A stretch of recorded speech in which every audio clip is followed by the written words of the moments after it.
Hi friend, I'm in my home studio. I'm about to do some painting, some oil painting. I'm a photorealistic artist and I teach many people to use creativity, especially painting, to help with our mental health. When I say our, I mean me too. It's been so beneficial for me and so beneficial for many others. So if you are keen to discover how oil painting can help you, then come along and I'll share with you what I'm doing here and how it can help you too.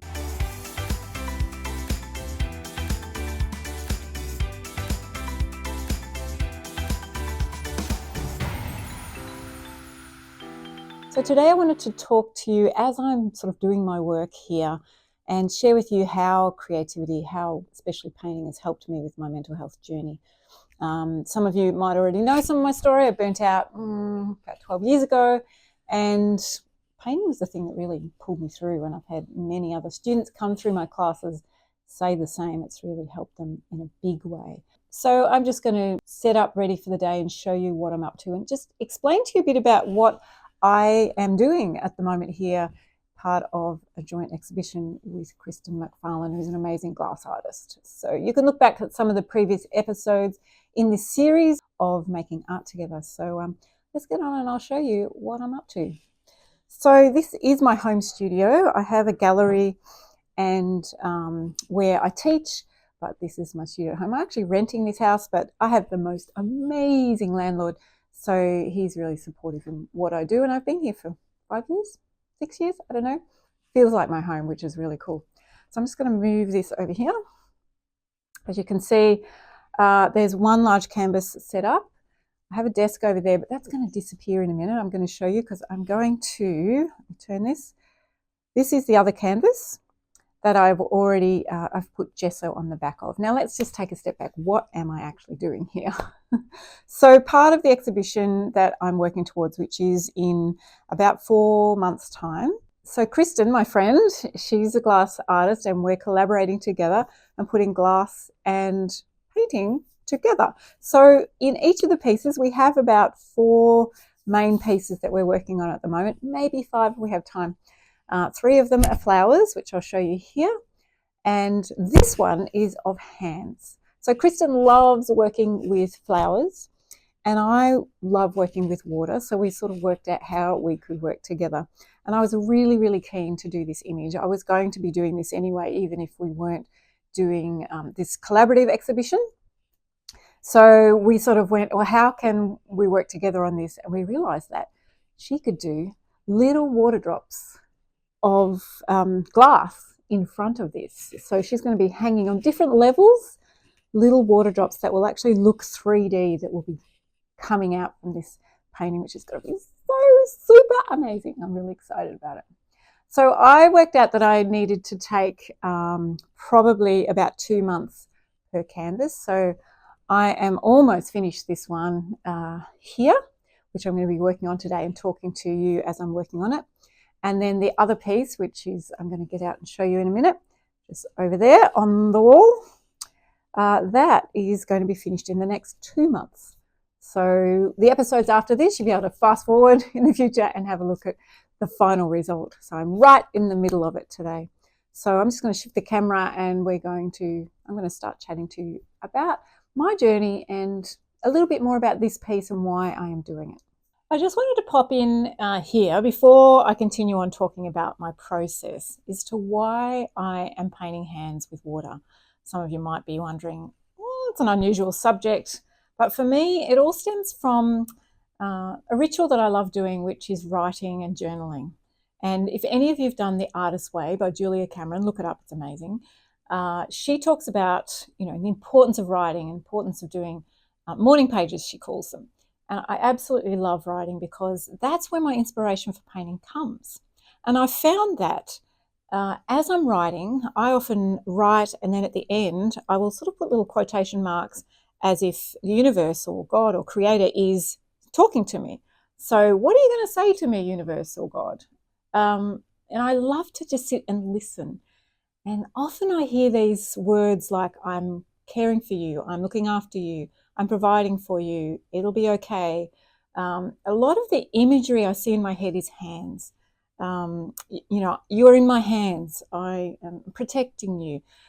just lots of different imagery of hands. And so I had this image for a long time of two hands throwing water to each other and providing for each other and supporting each other and thinking about community as well. And I kept drawing these images as I was doing my journaling. And I'm like, wow, I want to paint this one day. And I said, I'm like, I've got to find a photographer. And I found a beautiful friend, Dan Avad, who is an amazing photographer. And he got what was in my brain and made it happen. As you can see here, we had a lot of fun doing a photo shoot with this particular piece. To start with, I was thinking, maybe it's going to be two different skin colors, so it really shows, you know, working together and inclusivity and all sorts of things. And I'm like, no, I mean, that's great. Maybe down the track I'll do that. But this particular piece is part of an exhibition I'm doing with a friend, Krista McFarlane, the glass artist. So I thought, well, maybe we should both be her hand and my hand throwing the water and talking about collaboration and talking about the importance of working together and women creating together and providing for each other and all sorts of things. So it really emerged to something that I didn't expect, and I love that. And I love that about creativity. You just start somewhere and let it go and let it lead and see where it ends up. So now I am painting that actual photo shoot and loving every minute of it. It's hard, and there are moments where I'm like, but I actually secretly, or not secretly, love it so much. So I thought I'd just share that with you before you go in and hear a bit more about the process and how I actually paint. I love painting things that are very deep within my soul, and I really encourage you also to do some writing and thinking about what you want to paint. Not just, I love that pretty picture, but why? Why do you like that? And what are some of the voices that you've been hearing, positive things that you've been hearing in your life that you think, I really need to get that out creatively? So yeah, thought that'd be a bit of fun to share. So let's get back and talk about what I'm doing here. So this is my lounge room. I do a little scoot over here. You can see there's a fireplace, the dining table over there. I have made it work for me. I love it. I actually just live with one other person, so it's a great space. I enjoy it here. So I have a little table that I put near my canvas. I have a really cool light. I have a iPad stand, which is really helpful, and I have all my paints and things somewhere else because I only usually put the paints I need on the table here. If you're interested in knowing what I have in my studio, I have a fantastic download of a booklet that has all the things I have in my studio. It's a gift for you. I have so many people asking me what sort of color paints I use, what brands I use, all those things. So it's mega. It's got everything I could think of. So you can go to that download and have a look at that here. So, yep, this is my lounge room, and it does get a little taken over when I fill it with both of these two big canvases. So I'm going to set the other canvas up now.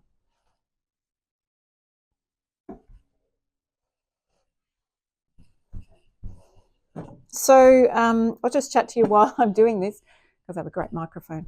I have a big easel here. I'm just setting up the other easel here.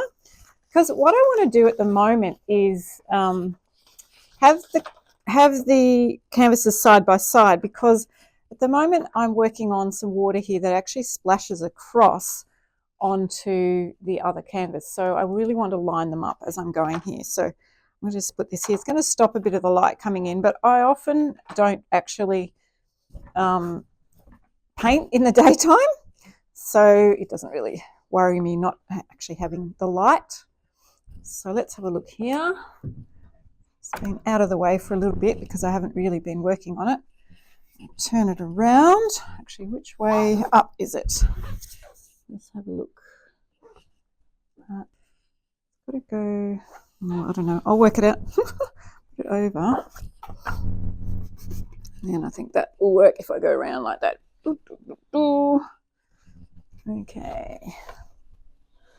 Is it going to fit? Just. Okay.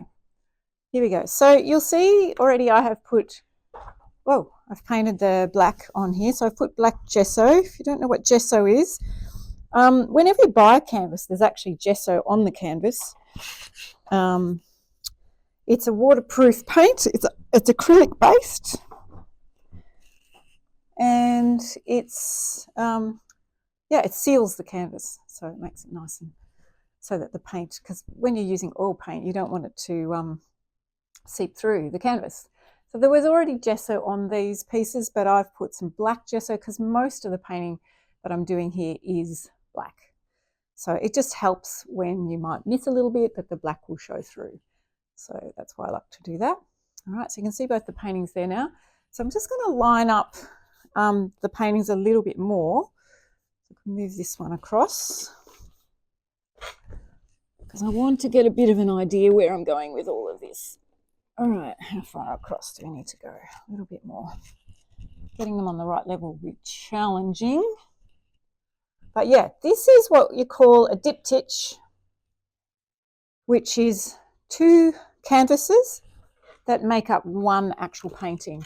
And often in, you know, more ancient times, past times, I don't know if it's ancient times, but they would actually put hinges on that edge there, and when you are storing them or transporting them, they would be sort of put together, but I won't be doing that. I'll be hanging them as close as I can together.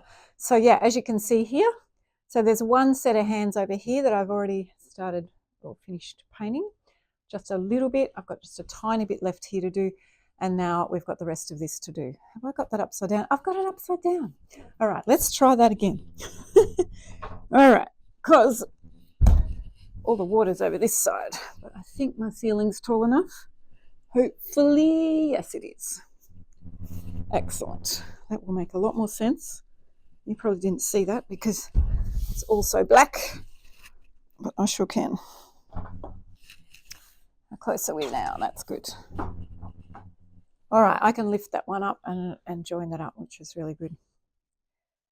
Yeah, so that's the 2 paintings.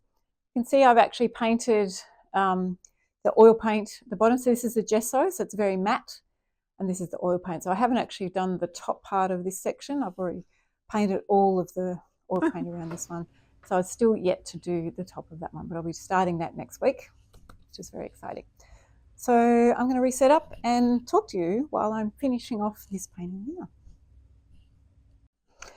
All right, I'm just going to try and get this to be as level as I can with that one, because that one won't go down anymore. It's a sort of a canvas that, a easel that stays in one spot. All right, so let's move all of this out of the way. That's got to go up a little bit, hey. Okay, so I've been using just 3 colours. So you might think that this is just black and white because it's all in monotone, but I have used Payne's Grey and Burnt Sienna and Titanium White.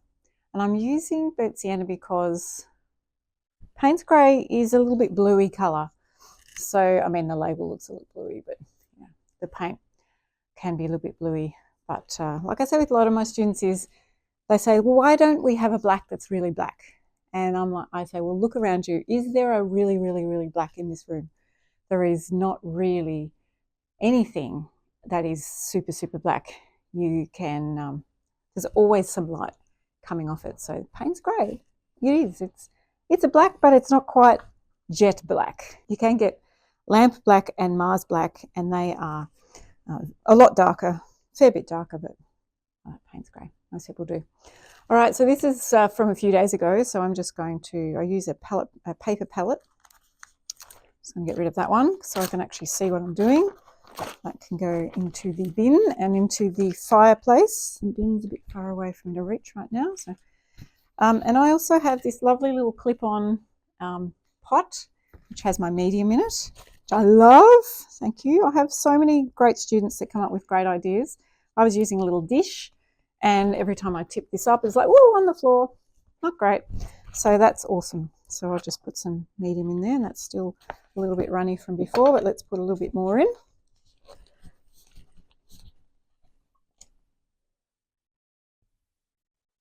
Excellent. Put that in there. So, yep, I've got the medium in there. Now I'm just going to put some white paint out in here. bit of white, bit of titanium white, and then a bit of Payne's Grey, and some burnt sienna.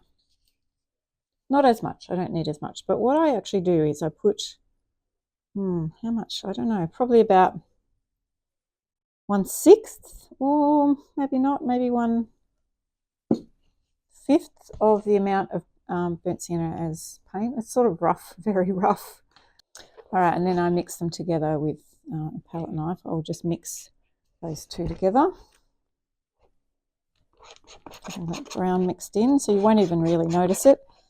I'll have a good look at it and go, is it too brown? If it's too brown, I'll just add a little bit more of the black so you can't tell. So mixing it really lots and lots together.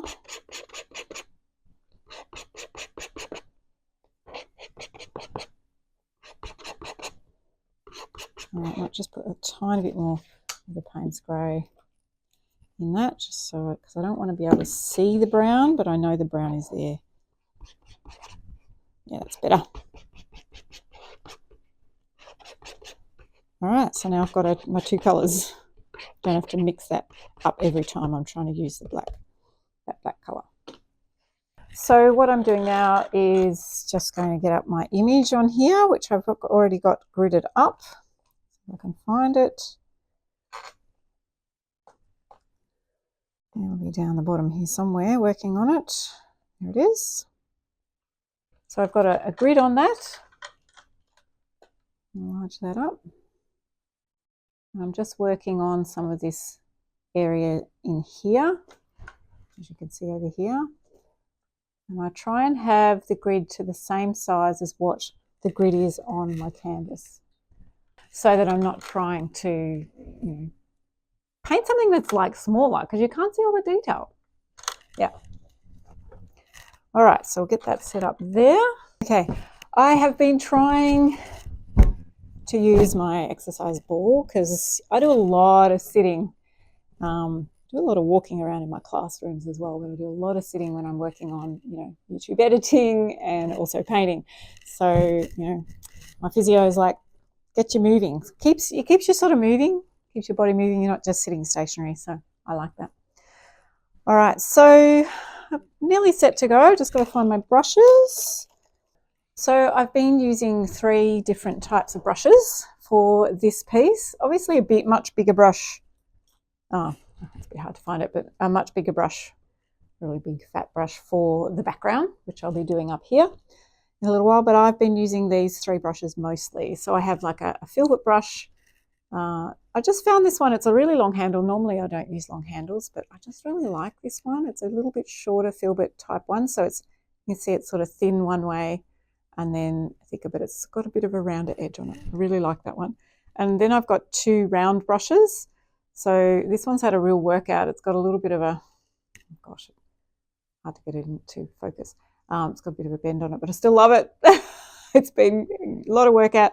And this one's a little bit longer and it's got a finer point on it. So you're going to ask me what size they are. I think this is a 1 and this one's, I'm pretty sure this is a 000. And this one, I'm not exactly sure what the size of that is, but let's get on. I'm going to start painting now.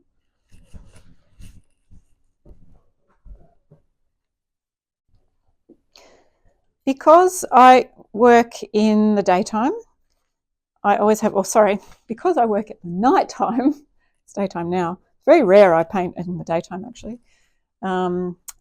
Yeah, I just use a light all the time so that I can get consistent light. Because I'm working with black at the moment, it's quite tricky with the light. As you can see see there, it's just shiny, shiny, shiny. So often I'll bounce it off the ceiling, even at night time, so that I can actually see what's going on. So today, because there's a little bit of light as well, I might not need as much of this one. And if you want to know what light I'm using, you can go to the download. There'll be a link below for that, and the iPad stand and all that sort of thing, if you want to download that and have a look at what I'm using. All right, so let's get going.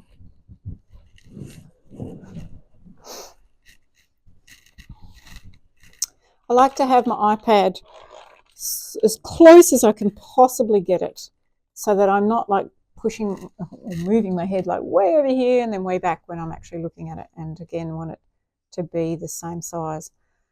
All right, where were we? We were here, and we've got all this area to do today here, and I want to start joining it onto here and start on this piece. I definitely want to finish this today. So that's the plan. We've got some water drops to do down in this area down in here to finish off.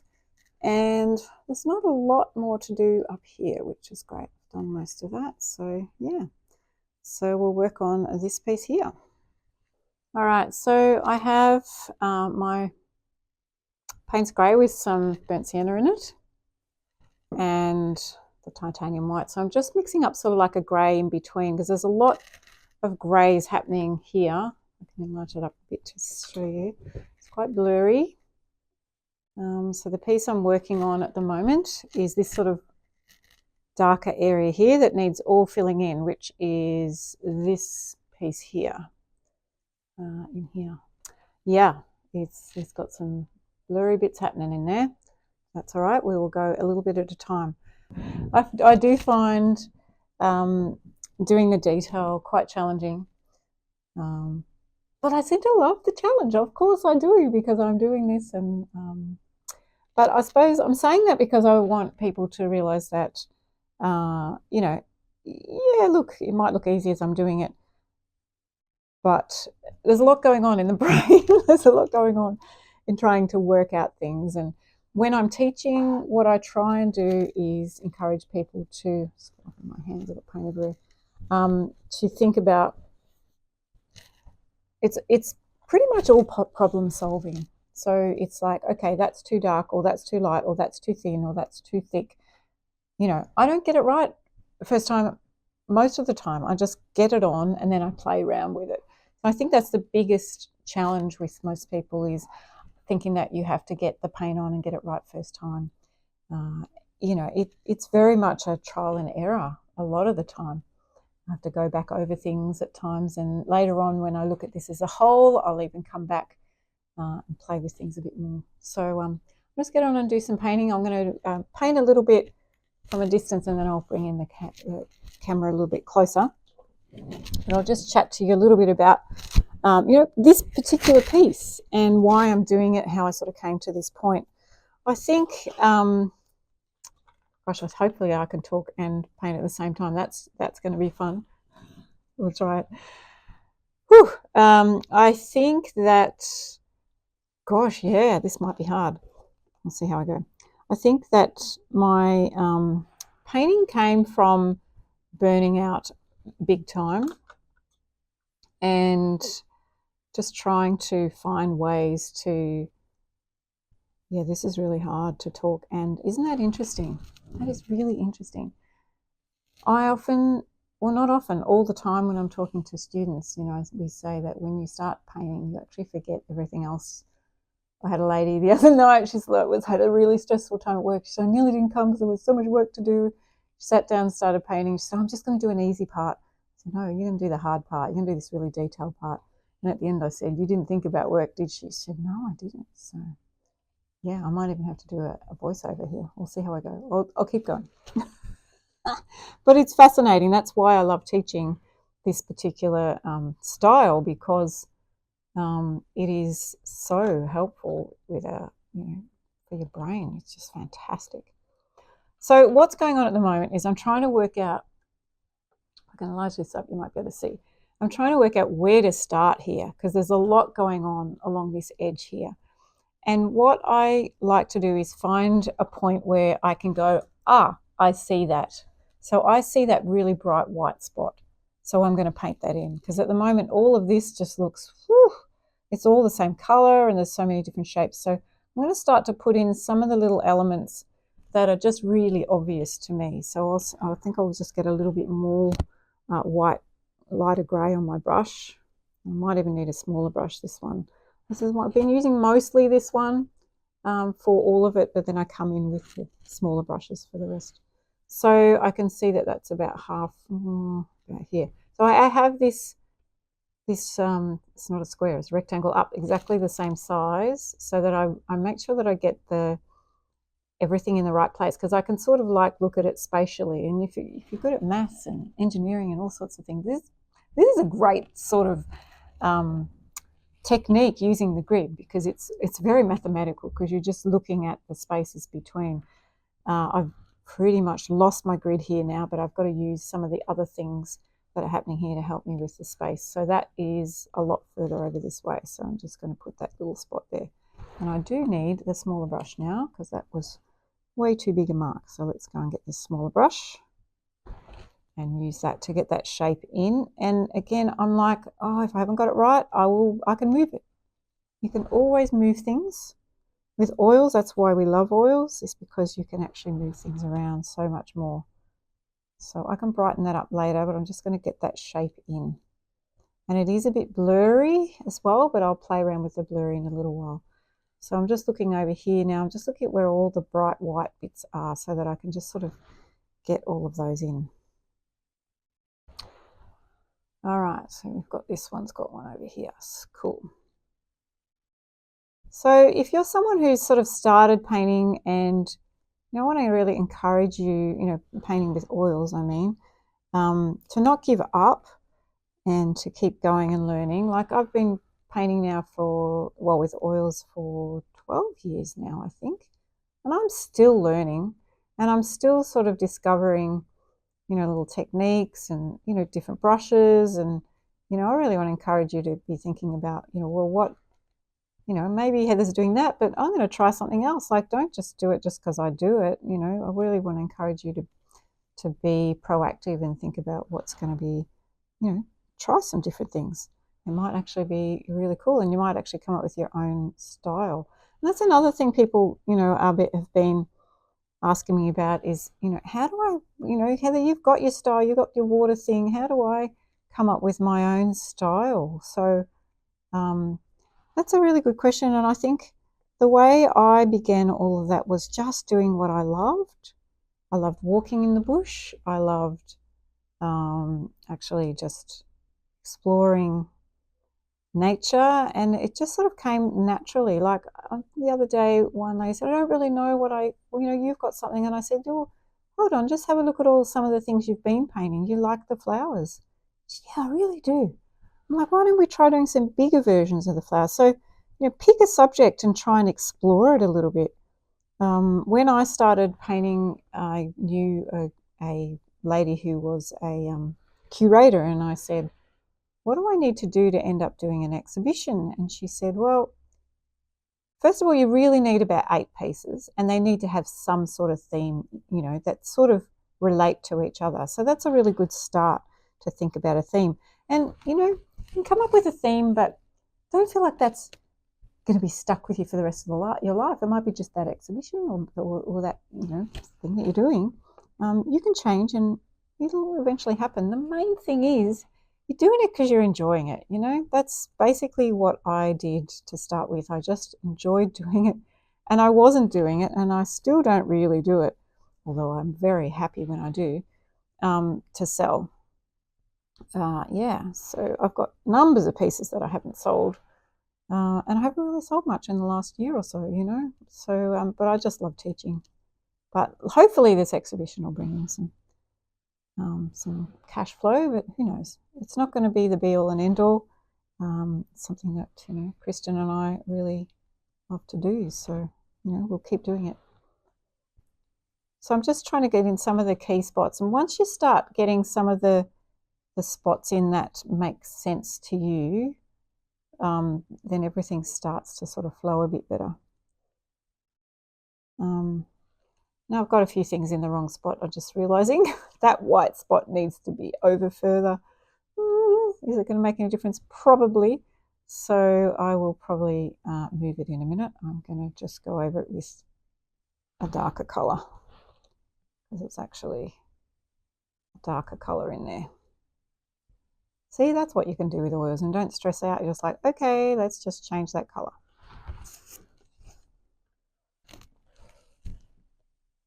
All right, getting that down to the right size really helps, because I actually had it up too big, and therefore I actually put the dot in the wrong spot. So keep coming back, and keep coming back. If you're using this technique, keep coming back to just looking at that one grid at a time. I love using grids because it just makes it so much more doable, so much more, what's the word? Achievable in terms of achievable and doable. You feel more confident because you're like, I'm going to get this right. It's good. All right, let's keep going. Now I'm putting in some of those other brighter spots. So I hope you enjoyed this episode. It's been a lot of fun to put together. Lots of insight into all the things that I've been thinking about with this piece. It's one of the biggest pieces I have done or are doing. And like I said before, you can go forward if this is in the future and you'll be able to see it all finished, which is going to be cool. The exhibition will be or will have been or is, depending on when you're watching this, in January 2025. Super excited to be doing it with Krista McFarlane. So just really encourage you. As you've seen here, I'm just embracing the challenges, embracing the detail. If you're working on a piece that's difficult, just keep going with it. You can do it. And if you're wanting to do an exhibition or anything like that, put some comments below and ask any questions. We're really keen to go along the journey with you as well if you want to know any answers. We're trying to work it all out as we go, and I sure am. But I'm super excited to be just spending time being creative. So until next time, keep being creative. See you later.